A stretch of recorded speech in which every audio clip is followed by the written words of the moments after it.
Segundo livro dos Reis, capítulo 3. Guerra entre Israel e Moabe.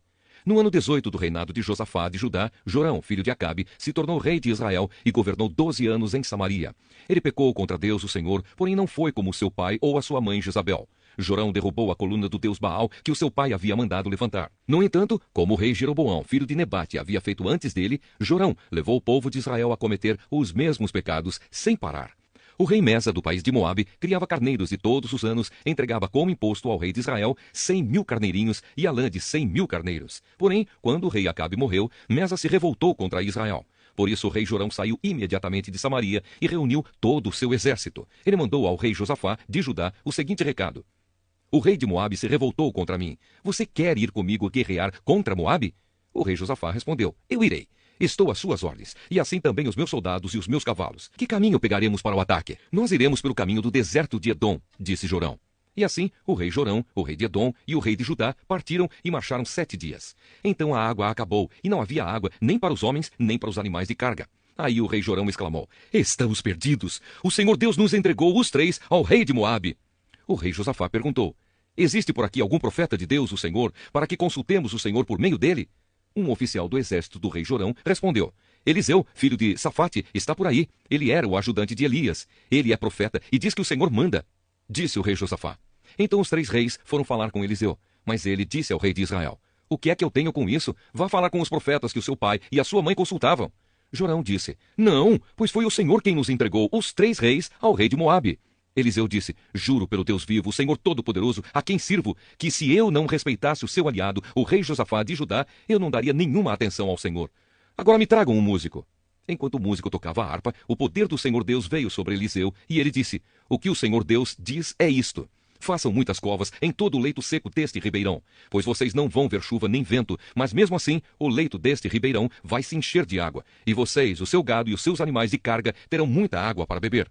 E Eliseu continuou: E para o Senhor Deus é fácil fazer isso. Ele também lhes dará vitória contra os moabitas. Os senhores conquistarão todas as melhores cidades deles e as cidades cercadas de muralhas. Cortarão todas as suas árvores frutíferas. Taparão todas as suas fontes de água e estragarão todas as suas terras de plantação, cobrindo-as de pedras. No dia seguinte, na hora do sacrifício da manhã, a água veio correndo na direção de Edom e cobriu o chão. Os moabitas ficaram sabendo que os 3 reis tinham vindo atacá-los. Então, todos os homens que podiam lutar, tanto os mais velhos como os mais moços, foram chamados e ficaram na fronteira. Quando eles se levantaram na manhã seguinte, o sol estava brilhando na água, fazendo com que ela parecesse vermelha como sangue. Então gritaram: Aquilo é sangue! Com certeza os 3 reis lutaram entre si e mataram uns aos outros. Vamos pegar tudo o que eles deixaram no acampamento. Porém, quando os moabitas chegaram ao acampamento, os israelitas os atacaram e os fizeram fugir. Os israelitas perseguiram os moabitas, matando-os e destruindo as suas cidades. Conforme iam passando por um terreno de plantação, cada israelita jogava uma pedra nele, até que finalmente todos os campos estavam cobertos de pedras. Eles também taparam as fontes e cortaram as árvores frutíferas. No fim, somente a capital, a cidade de Kir-Eres, ficou faltando, mas os atiradores de funda a cercaram e atacaram. O rei de Moabe percebeu que estava perdendo a batalha. Então, com 700 soldados armados com espadas, tentou forçar passagem através das linhas inimigas, a fim de fugir para perto do rei da Síria. Porém, não conseguiu. Então pegou o seu filho mais velho, que iria ficar no lugar dele como rei, e o ofereceu em sacrifício ao deus de Moabe nas muralhas da cidade. Os israelitas ficaram apavorados e por isso saíram dali e voltaram para o seu país. Segunda carta aos Tessalonicenses, capítulo 3. Orem por nós. Finalmente, irmãos, orem por nós, para que a mensagem do Senhor continue a se espalhar rapidamente e seja bem aceita, como aconteceu entre vocês. Orem também para que Deus nos livre das pessoas más e perversas, pois nem todos creem na mensagem. Mas o Senhor Jesus é fiel. Ele lhes dará forças e os livrará do maligno. E o Senhor faz com que confiemos em vocês. Temos a certeza de que estão fazendo e continuarão a fazer o que lhes recomendamos. Que o Senhor os faça compreender melhor o amor de Deus por vocês e a firmeza que Ele, Cristo, dá. Trabalhar e fazer o bem. Irmãos, em nome do nosso Senhor Jesus Cristo, ordenamos a vocês que se afastem de todos os irmãos que vivem sem trabalhar e que não seguem os ensinamentos que demos a eles. Vocês sabem muito bem que devem seguir o nosso exemplo, pois não temos vivido entre vocês sem trabalhar. Não temos recebido nada de ninguém sem pagar. Na verdade, trabalhamos e nos cansamos. Trabalhamos sem parar dia e noite, a fim de não sermos um peso para nenhum de vocês. É claro que temos o direito de receber sustento, mas não temos pedido nada a fim de que vocês seguissem o nosso exemplo. Porque quando estávamos aí, demos esta regra: quem não quer trabalhar, que não coma. Estamos afirmando isso porque ouvimos dizer que há entre vocês algumas pessoas que vivem como os preguiçosos, não fazem nada e se metem na vida dos outros. Em nome do Senhor Jesus Cristo, ordenamos com insistência a essas pessoas que vivam de um modo correto e trabalhem para se sustentar. Mas vocês, irmãos, não se cansem de fazer o bem. Se alguém não quiser obedecer ao que estamos mandando nesta carta, vejam bem quem está fazendo isso e se afastem dele para que fique envergonhado. No entanto, não o tratem como inimigo, mas o aconselhem como se aconselha um irmão. Saudações. Que o Senhor da paz dê a vocês a paz, sempre e de todas as maneiras, e que o Senhor esteja com todos vocês. Com a minha própria mão escrevo isto. Saudações de Paulo. É assim que assino todas as minhas cartas. É assim que escrevo.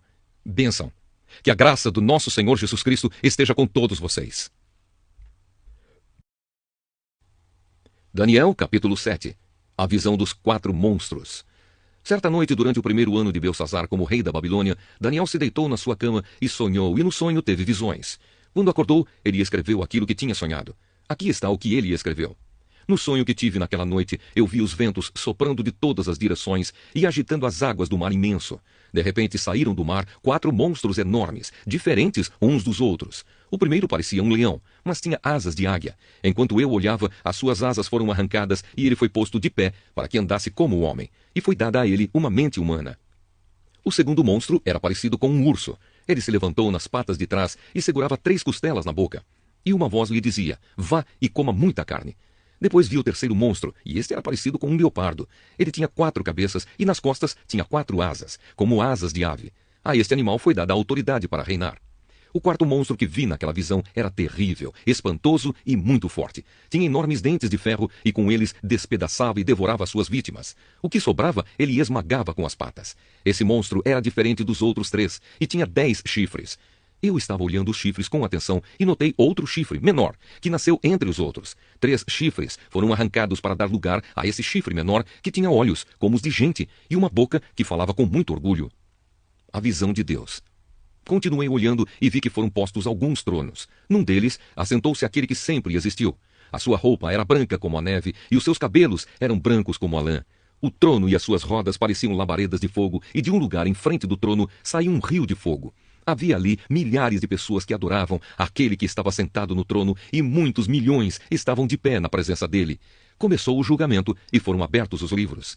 Continuei olhando, pois o chifre pequeno ainda estava dizendo palavras orgulhosas. E vi quando o quarto monstro foi morto, e o seu corpo foi despedaçado e jogado no fogo.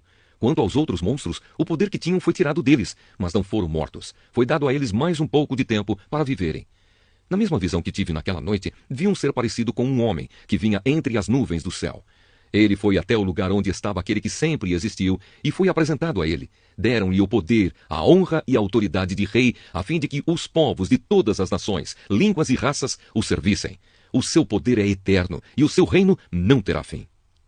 A explicação das visões. As visões me espantaram, e eu fiquei preocupado com o que tinha visto. Cheguei perto de um dos que estavam ali e pedi que me explicasse o que eu tinha visto. Então ele explicou assim: os 4 monstros enormes são 4 reis que vão dominar o mundo, mas o reino será dado ao povo do Deus Altíssimo, e esse povo reinará para sempre.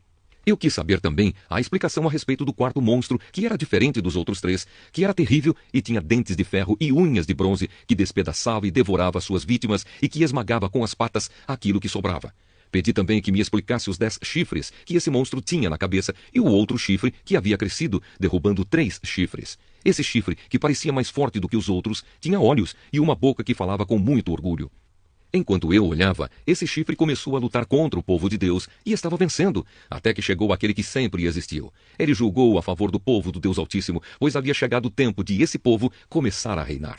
A explicação que recebi foi esta: o quarto monstro é um rei, e o reino dele será bem diferente dos outros. Ele conquistará o mundo inteiro, destruirá todas as nações e as deixará arrasadas. Os 10 chifres representam 10 reis que governarão esse reino. Depois deles, aparecerá outro rei que será diferente dos primeiros. Ele derrotará 3 reis. Ele falará contra Deus e perseguirá o povo do Deus Altíssimo. Procurará mudar a lei de Deus e os tempos das festas religiosas. O povo de Deus será dominado por ele durante 3 anos e meio. Mas depois disso, o tribunal o condenará e assim ele perderá o seu reino e o seu poder acabará para sempre.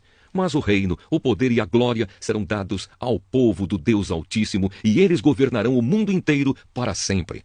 Todos os outros povos os servirão, todos lhes obedecerão. Aqui termina a explicação. Eu continuei muito preocupado com os meus pensamentos e o meu rosto ficou pálido. Mas eu não disse nada a ninguém. Salmo 114. A saída do Egito. Quando os descendentes de Jacó, o povo de Israel, saíram do Egito, aquela terra estrangeira, Judá se tornou o povo escolhido de Deus. Israel ficou sendo a sua prosperidade. O Mar Vermelho olhou e fugiu. O Rio Jordão parou de correr. As montanhas pularam como carneiros e os montes saltaram como carneirinhos. Que aconteceu, ó mar, para que você fugisse assim? E você, Rio Jordão, por que parou de correr? Ó montanhas, porque vocês pularam como carneiros? Montes, porque vocês saltaram como carneirinhos? Trema, ó terra, na vinda do Senhor, na presença do Deus de Jacó, pois ele faz com que as rochas virem fontes e transforma as pedras em fontes de água. Salmo 115. Louvor ao verdadeiro Deus. Somente a ti, ó Senhor Deus, a ti somente, e não a nós, seja dada a glória por causa do teu amor e da tua fidelidade. Por que é que as outras nações nos perguntam, onde está o Deus de vocês? Nós respondemos, o nosso Deus está no céu, ele faz tudo o que quer. Os deuses das outras nações são de prata e de ouro, são feitos por seres humanos. Eles têm boca, mas não falam. Têm olhos, mas não veem. Têm ouvidos, mas não ouvem. Têm nariz, mas não cheiram. Têm mãos, mas não podem pegar. Têm pés, mas não andam. E da garganta deles não sai nenhum som. Que fiquem iguais a esses ídolos aqueles que os fazem e os que confiam neles. Ó israelitas, confiem em Deus, o Senhor. Ele é a ajuda e o escudo de vocês. Sacerdotes de Deus, confiem no Senhor. Ele é a ajuda e o escudo de vocês. Confiem no Senhor todos os que o temem. Ele é a ajuda e o escudo de vocês. O Senhor lembra de nós e nos abençoará. Ele abençoará o povo de Israel e todos os sacerdotes de Deus. Ele abençoará todos os que o temem, tanto os importantes como os humildes. Que o Senhor Deus lhes dê muitos filhos, a vocês e aos seus descendentes. Que vocês sejam abençoados pelo Senhor, que fez os céus e a terra. Os céus pertencem somente ao Senhor, mas a terra ele deu aos seres humanos. Os mortos que descem à terra do silêncio não louvam a Deus, o Senhor. Mas nós, que estamos vivos, daremos graças ao Senhor, agora e para sempre. Aleluia!